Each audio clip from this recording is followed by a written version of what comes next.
So, a little over a year ago, when I was at my last tech school, at my old squadron, I was what was called a PTO. And if you look that up in the Air Force, PTL is somebody who basically leads PT. It's just somebody who is kind of like, he calls the cadence for the workouts and stuff like that. But in rare occasions, they will have actual, somewhat like trainer positions. And that was basically my position. There was a program of airmen or people whoever like failed the PT test, they would have like remedial training in which they would do every single day PT, and like it was sort of like vigorous training, and I was like the guy who would lead those sessions.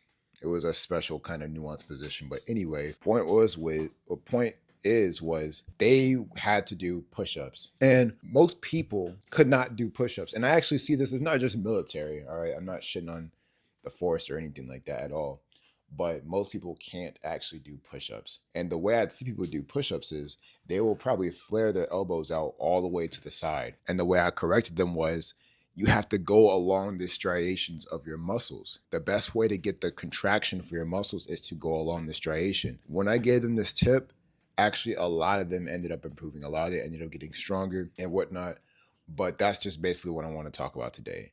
How to make sure you get the correct contraction for each muscle group from now on, no matter what muscle you want to do. This can apply to any muscle: abs, chest, biceps, shoulders, legs, quads, calves, glutes, whatever. Every single muscle in your body has striations and it has grooves. And when you understand how to target that properly, you'll know how to get the most out of your workout to get the best contraction. My name is Chike, and I've been consistent in the gym for roughly 8 to 9 years. I think it's actually 9, it may be going on 10. And I've never stopped working out. I'm just one of those guys who is a gym rat at heart and soul. I started working out when I was roughly 14, 15. And I was one of those guys who was lucky enough to enjoy the gym.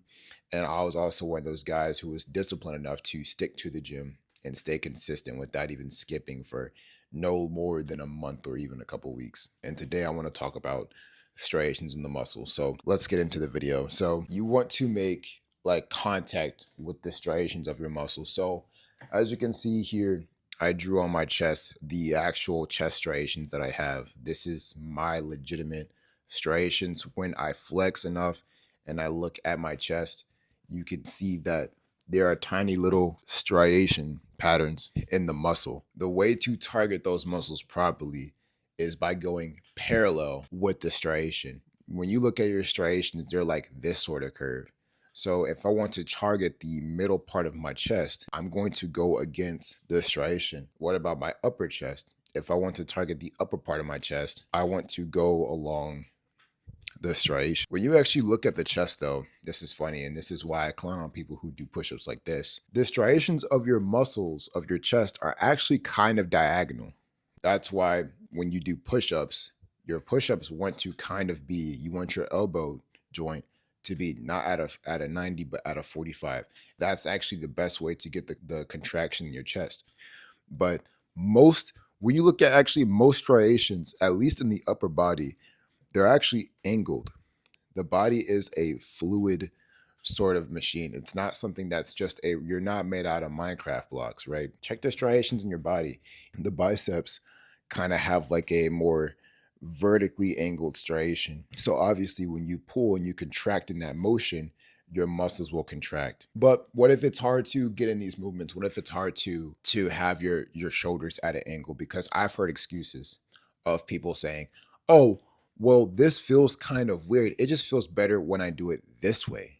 You've had a bad habit your entire life and you've been doing something wrong the entire time. It's not comfortable changing it initially. You probably feel, if you feel it normally, if you take this advice, it should feel natural to you. But on the off chance that it doesn't, it's probably because you have mobility issues, probably because you're not flexible enough. Same thing with squat.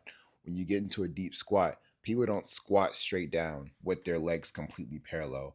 Their knees and legs are kind of open at a slight flare.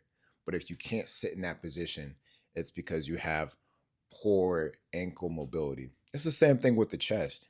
Do chest stretches, find different stretches to do with your upper body and work on that mobility with your shoulders and etc. But just a quick tip, something that you can do to make sure that you have proper contractions is to check the striations. Kind of think of it like a rubber band, right? A rubber band has the most tension when it's in an elongated fashion, right? It's the force enacting on the rubber band is in the opposite but parallel oriented direction of that rubber band. It's the same thing with your muscles. And what's muscle growth? It's time under tension. The way to get the most contraction and tension with your muscles is by activating those proper movements in the correct angle. So make sure you understand what striations your muscles are in and make sure that you're hitting it like that. That's how you can get the most bang for your buck when it comes down to any muscle building movement or any sort of resistance training movement. If you enjoyed this video and you want to learn more, go ahead and click on this one. I'll catch you guys in the next one. Goodbye.